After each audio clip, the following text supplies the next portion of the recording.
Let me give you a little bit of a preface to like how we came up with what we're going to podcast today. Essentially, if you follow me on Twitter, you know that today on Wednesday was the launch of Inside the Royals that I've been working with the Sports Illustrated, the Royals side of Sports Illustrated's Fan Nation. All that was happening, and it's like I think I messaged you at what 2 o'clock, Connor, and I said I don't know what we're going to talk about. It's like I don't know. I haven't been able to think about the Chiefs for more than 15 minutes before I've got to do something with the Royals site. I haven't. There's not anything going on. There's nothing that even blipped my radar. And you're like, well, we're going to talk about Tyreek Hill and Randy Moss. And so that is just how little it affected me when I saw the tweet about it going off. Is it didn't even register in my mind that that was a whole conversation that we could have. But if you don't know, PFF tweeted out. I think it was Anthony Tresh. Is that how you say his last name? Maybe. I I'd actually never haven't heard of heard of that him. guy. So Yeah, yeah, he came onto the scene with guns blazing apparently. yeah, he certainly did because he said that Tyreek Hill was quote the best deep ball threat in NFL history. Um, okay, that was kind of like my first reaction was okay because I thought, well, Randy Moss, obviously. And I think that that's kind of the consensus answer was, Randy Moss. But did it really affect you all that much when you saw that tweet, Connor? Did it blip your radar, or did you just kind of move on? I when I see these like posts from like Twitter accounts, and PFF definitely does it on their main Twitter account, where it's just like they're obviously trying to elicit a reaction. I just go, Hmm. okay, sure. I mean, like I enjoy that you're puffing up Tyreek, but like, I mean, I'm not going to say that that's the definitive be all end all, and I'm not going to necessarily agree, just because I don't love statements like he really might be the best of all time. It's just like, unless you're talking about like Tom Brady or something, it's just like the best of all time, such, or like Jerry Rice, the best of all time, such a subjective argument that those two are only really the two that have really put themselves ahead of everybody else. And Right. so it's just best deep ball catcher of all time. Is that really a quantifiable thing? It's really hard to say because I see people throwing around Deshaun Jackson has so much more 60-yard touchdown receptions than other players. I'm just like, is that really how you quantify it? It just seems like a random arbitrary number, 60 yards. Why not 50? What about 40? Um, so when I saw it the first time, I was just like, sure, whatever. And then the more interesting thing was just the reaction to it, I guess you could say, because it was fierce and plentiful. You're right, and I think Chiefs Kingdom kind of I don't know if you know this, Connor, but Chiefs Twitter has a tendency to overreact to things. Hmm. I don't know if Lucas you've Niang's belly? Yeah, I don't know if you've heard about that, but they do have the tendency to overreact to things, and this was one of those things where they overreacted in the sense of, well, this is about Tyreek Hill, so we have to defend him, right? So I think I saw some people kind of get caught up in that on Chiefs Twitter, and listen, Tyreek Hill's not better than Randy Moss, okay? We can agree on that? Tyreek Hill's not better than Randy Moss. Tyreek Hill's been in the league for 5 years. It's just okay, guys. Tyreek Hill is good. He's a good football player. He's a good receiver. I think I said to Connor before we started the podcast, he might be the best deep ball threat right now. He might be the best active deep ball threat right He now. is. Yeah. He's had a perfect PFF grade in terms of deep ball. I don't know what the actual term is, but in terms of PFF's grade on passes on balls thrown over 20 air yards, which we're getting really specific there in terms of Right. the filters, but he's had a perfect PFF grade for like the past 3 years or something like that. The years he has played, I know he had an injury year in there somewhere. I can't remember which year it was off the top of my head, but 2019. yes, that's the year he obviously didn't have it. But I mean, he's been one of four, one of six, one of five, one of three receivers to have these perfect PFF grades and these deep ball catches. Listen, he's good, but he's only been in the league for 5 years. Randy Moss had led the league in touchdown catches for 5 years from '98 to '09, which that's a 11 year 11 span. years. Hmm. Yeah. So I mean, that's Just Randy Moss is just built different, and we got to see how he was Right. built different. Because everyone was tweeting out the clips of Randy Moss, but this is no slight to Tyreek Hill, guys. Listen to that.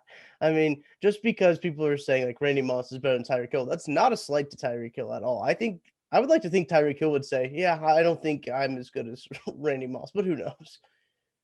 Right. I honestly, Randy Moss is probably the second best wide receiver of all time. Yeah, Um, I would at least say that. And if you're talking about peak, especially because his peak was ridiculous. And even if you're talking about peak, he might have had a year or two where he was better than Jerry Rice comparatively. But yeah, Jerry Rice is so great because he was so great for so long. So he's the GOAT at wide receiver.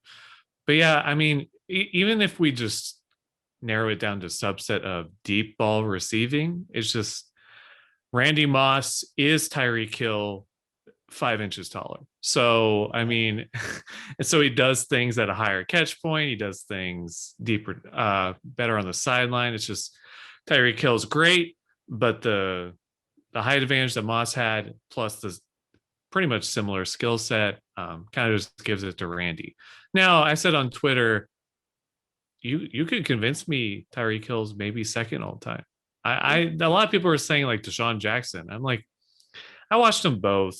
I don't think Jackson didn't have the element of the short game and the physicality and jumping and all of right. that stuff that Hill has. So I don't think he quite instilled the same fear that Tyreek Hill does in defenses, because they know even one on one, it's really hard for a cornerback to cover a Hill, even if they have him bracketed, because he can out jump you and muscle over you and catch the ball. I don't think that was in Deshaun Jackson's repertoire. So I think he was better than Deshaun Jackson, and that Yeah. he's in his prime right now. So you can kind of compare primes that way. And then some people are throwing out like guys from the 60s who have 20 plus yards of reception. I'm just like, it's hard to compare them both, but on Twitter you get the absolute statements, the ones I definitely hate, where they go, "Oh, he's not even close to this guy." I'm Yeah. just like, you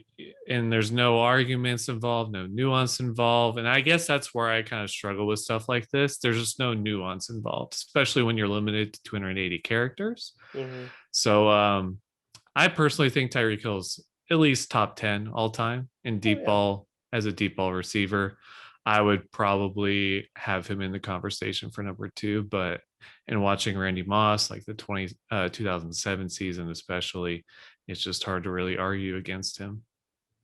I think so too. And Tyreek Hill is a good receiver, right? We all know that. We get to Right. watch him firsthand. He had 8 touchdowns on balls thrown over 20 yards in the air. That was the most in the league last year by I think two. I can't remember who the second person was, but he had him by a decent amount. And I've wrote down some of these stats from Randy Moss because my goodness, that dude was a machine.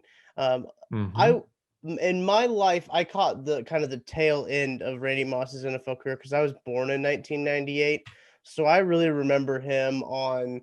Where would he have been? I remember him on the Patriots, obviously, He but went to the Raiders for a bit, that's true. He did go to the Raiders for a little bit, but and then he I got thought that traded to the Patriots. yes, I thought that this stat was interesting. In 2007, I believe Randy Moss was 33 then in 2007. Um, 30. 30. Okay, so when he was 30, he caught 15 passes of 20 or more air yards on 48 targets for 630 yards and 10 touchdowns. He was 30 years old, already well established in the NFL, and he caught 15 passes of over 20 or more air yards and scored 10 touchdowns on those 15 passes. So there's just stats like that too. There's those screen grabs of Randy Moss's stat lines like 3 catches, 3 touchdowns, 250 yards or something crazy. I can't remember what exactly the yardage was, It but was the it's Cowboys against the Cowboys. Yeah, it was yeah. 3 for 163 and 3 touchdowns. Yeah. Like he's just the dude. I know this term gets like thrown around a whole lot nowadays, but he was literally built different. Like if you Oh yeah. watch some of the things that like he would do, there's a screen pass where he just like blows by everybody on one of the clips that have been tweeted and recycled around all day on Wednesday just because of people trying to establish Randy Moss's authority like it wasn't already established. But I've always been really big on Randy Moss. Randy U is one of my favorite 30 for 30s, which is kind of about where he grew up and his whole story getting to the NFL, everything like that. And I don't, it's like not fair to compare anyone to Randy Moss. Like it's not fair to Right. compare these rookies to Tyreek Hill because nobody's going to be Tyreek Hill.